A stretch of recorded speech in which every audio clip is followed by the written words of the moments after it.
La prière du vendredi. Le vendredi est le meilleur jour de la semaine. Et Allah, exalté soit-il, l'a réservé à cette communauté après que les autres communautés se sont égarées en choisissant le meilleur jour de la semaine. Beaucoup de hadiths parlent des vertus du vendredi, comme par exemple la parole du prophète, paix et salutations d'Allah sur lui. Le meilleur jour sur lequel le soleil s'est levé est le jour de vendredi. Durant celui-ci, Adam a été créé, et durant celui-ci, il a été introduit au paradis, et durant celui-ci, il en a été sorti. Il, paix et salutations d'Allah sur lui, a aussi dit: celui qui fait son bain rituel, puis va à la mosquée du vendredi et prie ce qu'Allah lui a ordonné de prier, puis écoute l'imam jusqu'à ce qu'il ait fini son sermon, puis prie avec l'imam, alors lui sera pardonné tout ce qu'il aurait fait entre ce vendredi et le vendredi suivant, avec 3 jours de plus. Abu Huraira, qu'Allah soit satisfait de lui, a dit: le messager d'Allah, paix et salutations d'Allah sur lui, a dit: les 5 prières quotidiennes, le vendredi jusqu'au vendredi suivant, le mois de Ramadan jusqu'au Ramadan suivant, effacent ce qu'il y a entre eux comme péché, tant que l'on ne commet pas les grands.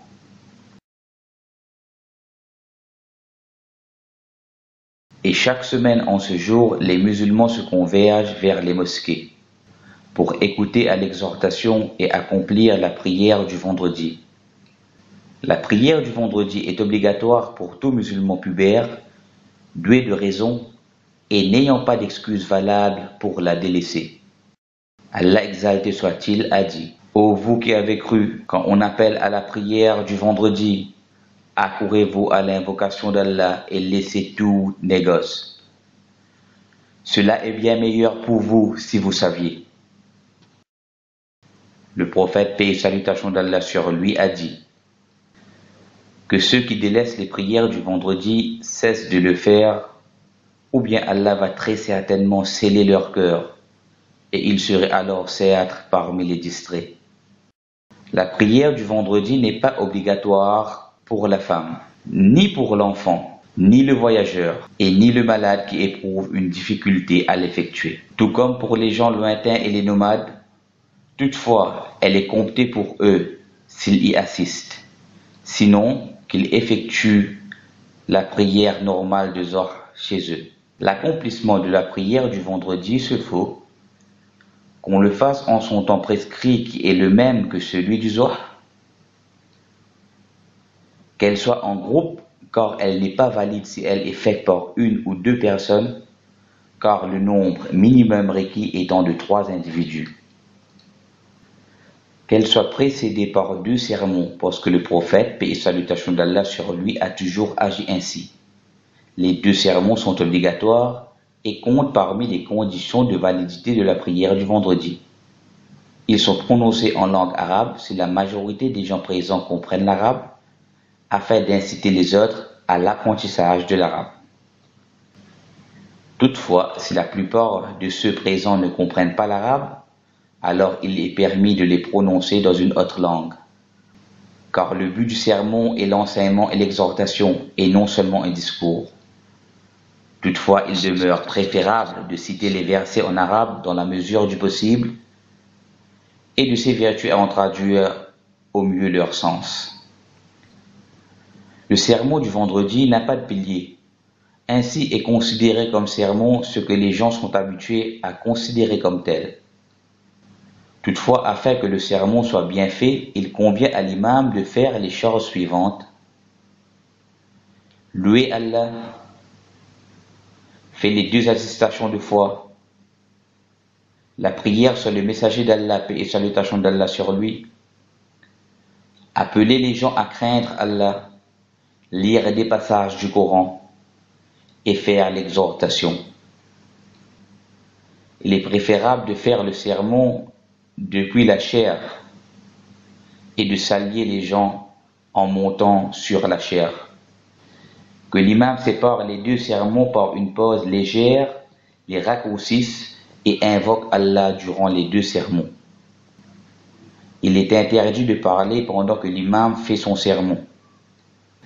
En effet, le prophète, paix et salutations d'Allah sur lui, a dit: si tu dis à ton voisin, le jour du vendredi, écoute attentivement pendant que l'imam est en train de faire son sermon, alors tu as certes dit une chose futile.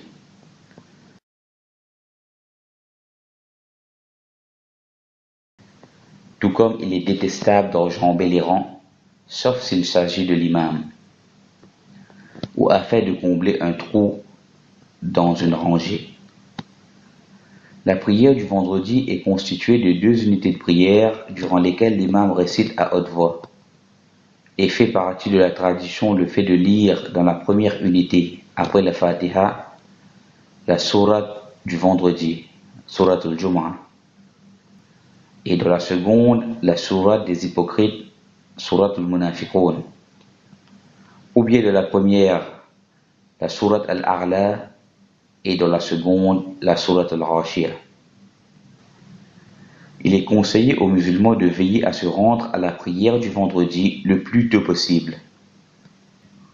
S'ils s'attardent en chemin et arrivent durant la seconde unité, avant le relevé de l'inclinaison, alors il aura certes attrapé la prière du vendredi. En revanche, s'il n'attrape pas la prière du vendredi à cause du sommeil ou autre, qu'il prie le Zohr en 4 unités. Il est recommandé aux musulmans la lecture de la sourate Al-Kahf, la caverne. Le prophète, paix et salutations d'Allah sur lui, a dit: celui qui lit la sourate Al-Kahf le vendredi, alors cela sera comme une lumière éclairante pour lui entre les 2 vendredis. Tout comme il est recommandé d'augmenter la prière sur le prophète, paix et salutations d'Allah sur lui, qui a dit: multipliez les prières sur moi le vendredi, car il n'y a pas un individu priant sur moi le jour du vendredi sans que sa prière ne me soit présentée. Il est aussi recommandé en ce jour béni de prendre le bain rituel et de se parfumer. Selon la parole du prophète, paix et salutations d'Allah sur lui, il n'y a pas un homme qui prenne un bain rituel le jour du vendredi et qui se purifie comme il le peut, puis oint son corps de son huile ou se parfume du parfum de sa maison, puis sort pour la prière du vendredi, et ne séparant pas 2 individus entre eux, puis prie ce qu'Allah lui a ordonné de prier, et écoute attentivement l'imam lorsqu'il parle, sans que ne lui soit pardonné ce qu'il y a entre ce vendredi et le suivant.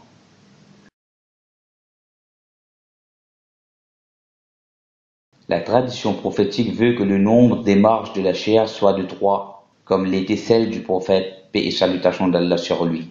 Ne fait pas partie de la tradition prophétique le regroupement des gens avant la prière du vendredi autour d'un récitateur leur lisant certains versets du Coran, jusqu'à ce qu'on appelle à la prière du vendredi, ou bien qu'il leur récite des chants ou fasse des invocations en groupe retransmises à l'aide des haut-parleurs. Si le prieur arrive pendant que l'imam fait son sermon, qu'il prie alors ces 2 unités de salutation rapidement avant de s'asseoir. Le prophète, paix et salutations d'Allah sur lui, a dit: si l'un d'entre vous arrive à la prière du vendredi et que l'imam est en train de faire le sermon, qu'il fasse 2 unités et qu'il ne les allonge pas.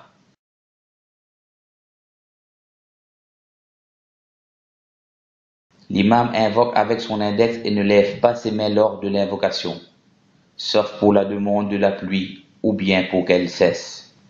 En effet, Hussein ibn Abdurrahman, qu'Allah soit satisfait de lui, a dit: j'ai vu le messager d'Allah, paix et salutations d'Allah sur lui, en train de prêcher le vendredi. Et lorsqu'il invoquait, il disait comme ça, et il montra avec son index. Il n'y a pas de prière recommandée avant la prière du vendredi, mais il est préférable de faire des prières surrogatoires générales avant l'appel à la prière. Selon la parole du prophète, paix et salutations d'Allah sur lui, Il n'y a pas un homme qui prenne un bain rituel le jour du vendredi et qui se purifie du mieux qu'il le peut, puis oint son corps de son huile ou se parfume du parfum de sa maison, puis sort pour la prière du vendredi, en ne séparant pas deux individus entre eux, puis prie ce qu'Allah lui a ordonné de prier, et écoute attentivement l'imam lorsqu'il parle, sans que ne lui soit pardonné ce qu'il y a entre ce vendredi et le suivant.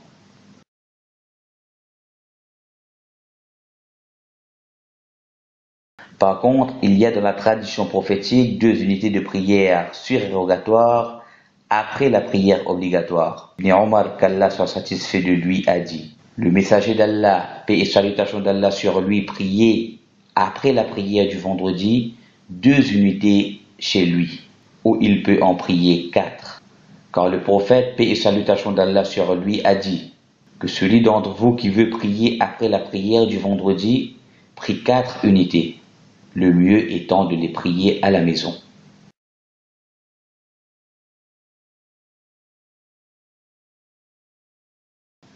Si la fête de l'Eid tombe un vendredi, alors il est plus prudent d'effectuer la prière pour les deux. Et si quelqu'un accomplit la prière de l'Eid et pas celle du Jumu'ah, alors il doit au moins prier le Zohr. Et il est permis à celui qui habite loin de la mosquée de ne pas revenir pour la prière du vendredi s'il a déjà effectué la prière de l'Eid. En effet, Iyas ibn Abi Ramla al-Shami a dit: j'ai vu Muawiyah demander à Zayd ibn al-Qam: as-tu assisté avec le messager d'Allah, paix et salutations d'Allah sur lui, à 2 Eid rassemblés? Il répond: oui. Il a prié l'Eid au début de la journée, puis a laissé le choix pour la prière du vendredi, en disant que celui qui veut la faire, la fasse.